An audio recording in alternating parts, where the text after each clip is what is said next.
said that this will bring immediate relief if it gets passed to drivers, but if there's no guarantee from companies that they will pass on these benefits to those drivers, isn't there a chance that this passes and consumers, drivers see no benefit whatsoever? Well, it's one of the reasons why I'm meeting with the refiners tomorrow, the oil companies tomorrow, to ensure that they would pass this on. Second, we have some evidence of this because very recently and even ongoing, there are states that have actually cut their gas tax. And Penn Wharton did a study about whether that was actually passed through, and they found that the majority of it, in fact, was. So I get the nervousness about that, the mistrust about some of that, but our recent history suggests, and this just came out, this study on June 15th, that there will be a passing through, and we want to make sure that that happens. And did you and President Biden consult with Democratic leaders on Capitol Hill about them actually being willing to pass something like this before the president's speech today? Well, as you know, we're in touch with Congress all the time, and I know that there are a number of proposals in Congress that have already been proposed. I think Senator Kelly and Congressman O'Halloran. I think there were supportive statements from a number of members of Congress today. So that is ongoing. That conversation is ongoing. I know that Speaker Pelosi just put out a statement and said that she's going to bring it to the caucus. Yeah, thank you. So if in this meeting tomorrow the refiners don't play ball or are not responding in a satisfactory way, what is the administration prepared to do? What emergency powers is the administration prepared to use? What's the next step here? Yeah, let's just take it one step at a time. I believe that we are going into this to have an earnest conversation with them about what it would take. We know that there have been 6 refineries closed since 2020. I think 5 of them in 2020, 1 in 2021. And we want to ask, is there capacity to bring something back online, to expand? So let's see how that conversation goes. I don't want to assume anything. We know that they are feeling the pressure, not just from the administration, but from people out there about the price at the pump. And it's important that they listen to their own employees as well as the communities that they serve. Is this the kind of thing where the DPA could be used? It's a tool. It's certainly a tool. Not to, let me just be clear about this. The I want to hear from them. Is there a chink in the supply chain that is preventing some refinery from coming back online? Is there something that's difficult to acquire? Those are the kinds of questions we'll be asking. In the back. Thank you. Thank you, Secretary Granholm. The president has said of the war in Ukraine and the subsequent price hikes that have resulted that, quote, we will be stronger and the world will be stronger and less reliant on fossil fuels when all this is over. So I'm wondering, does he fear that by pausing the gas tax, that by giving a sort of gas-addicted economy another hit, that he might be slowing that transition away from fossil fuels? I think what he's most concerned about is what real people are experiencing right now in their pocketbooks.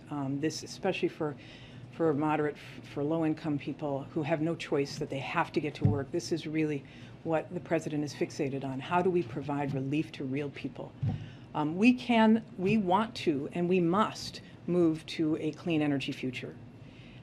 And we can accelerate production right now. I mean, let's be very clear that fossil fuels will remain in the mix of the energy system of the globe for years to come. This is why we call this a transition. I mean, the president's goal is to get to net zero by 2050, and that suggests that there will, of course, still be a need for fossil fuels.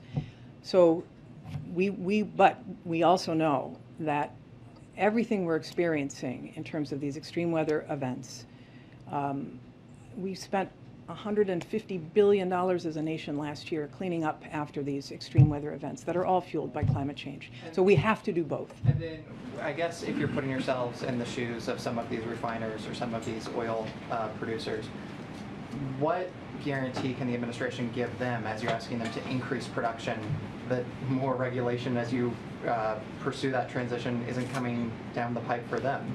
as you're asking them to Well, lower we're prices asking more? them to increase supply. We're not telling them we're going to increase regulation on them. We are hopeful that they will see the opportunity of investing as well in this clean energy future. In fact, a number of these refineries have transitioned to biofuels, and that's good. We want to see them be part of this clean energy future as well. So we want to build more energy. We want to build clean energy, and we know that ultimately that's where our security will lie. Thank you, Secretary. Secretary Granholm, you and the President have framed this war in Ukraine as the primary driver of the spikes in energy costs that's the largest contributor to overall inflation. But the Fed chairman was on the Hill today, testified, he was asked a question, is the war the primary driver of inflation? And his answer was no. How do you square that? Is he wrong? I didn't hear what he said on that, but I think most people acknowledge that the price of fuel is a big driver of inflation. And in fact, they've put large percentages on it. And so we know that the war in Ukraine, having driven up the price of fuel because it crimps supply. It's a total supply and demand question. We've got to make up for the million barrels per day that have lost. We will have a demand problem when China opens up after COVID. There will be additional upward pressure on supply. This is why we need, not just in the U.S., but we need globally more supply brought on board. And His full quote was, no, inflation was high before, certainly before the war in Ukraine broke out. well, I think most would say that the price of fuel has exacerbated inflation. And is there any concern that this gas tax holiday will increase demand and then thereby increase inflation? Some economists and analysts have been raising that. Yeah, I understand that. And I also know that this president is focused on costs for real people as well. And this cost of gas is the most tangible, most real for people at the pump. So he wants to do everything. He understands the importance of it. He's very concerned about inflation, obviously. It's a top priority. And he's also concerned about this price at the pump, and he's going to do what he can to resolve that. Secretary Granholm, thank you for being here. Senator Manchin said he's not yet a yes on this. Steny Hoyer said he's not sure that they have the votes to pass this.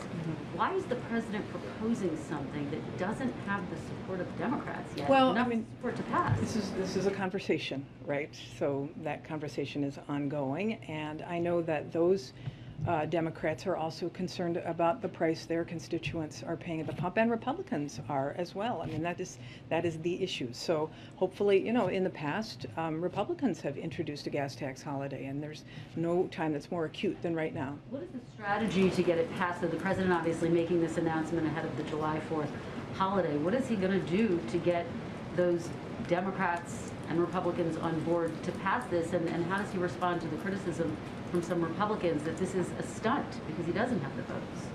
Well, he's going to be having these conversations with Democrats and Republicans. I would hope that both sides of the aisle are listening to their constituents about getting relief. I think the citizens will be the loudest voice in the room. Okay, you had a question? Yeah, two sort of decision-making questions. One, why 90 days? Is there a belief that after 90 days the market will stabilize? It's the summer driving season is how they were framing this, how the focus was on. And what would be the proposal to Congress to backfill the Highway Trust Fund? Yeah, I mean, And do you have an estimate for how much the 10 trust fund would be billion, hit? about 10 billion. And yeah, clearly we do not want to see the Highway Trust Fund hurt. So the president is asking for Congress to backfill. That could be, obviously, we've seen a $1.6 trillion reduction in the deficit. There are ways to be able to identify the funds to be able to do this. And he's asking that the trust fund be repaid. But is the administration putting forward any proposals? He's having those conversations with Congress. You still have a question? We had Joe, yeah. Yeah, sure, I do have a question. I do wonder if there is a particular point where the president decides to invoke these emergency powers he's talking about. Is it if gas reaches a certain level? Is it if you don't hear the right things from the administrators? I also wonder about the tone and the timbre of the conversations tomorrow. The president has been very splenetic, critical of them. I wonder what your conversation. Yeah, I mean, honestly, we are going in good faith asking them this question about what can be done. What would it take? What do you need to open up additional refining capacity? Obviously, they're making huge amount of profits. It's not about funding, but perhaps there is something that they need, some additional help with identifying a supply chain issue. I just don't know. So we'll see. We'll have that. This is an honest, earnest conversation tomorrow, asking how can we be partners in providing relief for people at the pump. And are there any hard lines where emergency powers are invoked with gas We prices? have not drawn any lines in the sand at this moment. Okay, two more, Nancy, and then Nandita. Thank you so much, Secretary Granholm, for being here. Just following up on Kristen's question, what do you say to lawmakers who are already calling this federal gas tax holiday a gimmick and saying, best case scenario, it'll save drivers about $20 a month? Well, there's no doubt this is a modest, if it were just the federal gas tax, right, 18 cents is a modest, a modest amount. But if you combine it with, if the states, not all states would do it, but certain states might be willing to, some already have, you combine it with that. If the oil and gas industry is willing to reduce prices to the extent that historically they have when the price per barrel has come down. So for example, right now the price per barrel has dropped about $10 since last week. So it's about 110 roughly dollars per barrel. Normally, when you see that kind of a drop, $10 per barrel, the rule of thumb is that you see a 25-cent drop in the price at the pump. So we're going to be asking why that hasn't happened yet and when that will happen. So there could be some much more significant help. And I will say that the Energy Information Administration has projected that by the end of the third quarter, because the oil and gas industry has increased and is intending on continuing to increase supply, it's not refining, but supply at the wellhead, that we will see gas prices at about $4.37. They are projecting at the end of the third quarter. Now, all caveats aside, because who knows what could happen in the global economy if the EU, China, et cetera, all of that is still very front of mind. So forecasts are always subject to all of those caveats. But we're hopeful that we will start to see this come down, and this is one step in that direction. Last question. Thank you. Thanks, Corinne. Just a quick question on refining capacity, especially when we're talking about sort of asking refiners to produce more.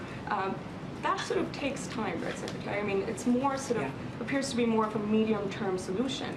According to you, how much of an impact do you think that will have immediately on gas prices? Well, this is the question to ask them. I mean, obviously building a new refinery is a much longer strategy, right?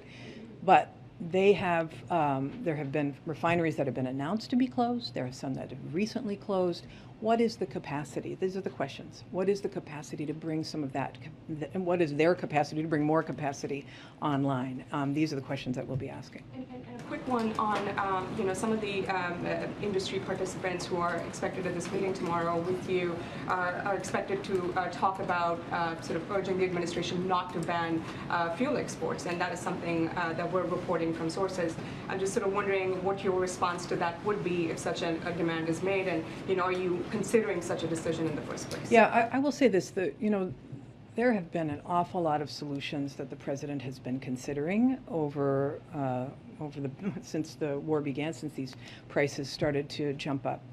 And I don't think anyone is taking anything off the table. He's not proposing that at this moment, but he's not willing to take tools off the table. But we do want to listen, for sure. And there may be consequences that have to be considered on doing something like that would have adverse impacts on everyday citizens, and we don't want that either. Okay, great. Thank you. Appreciate it. Thanks, everybody.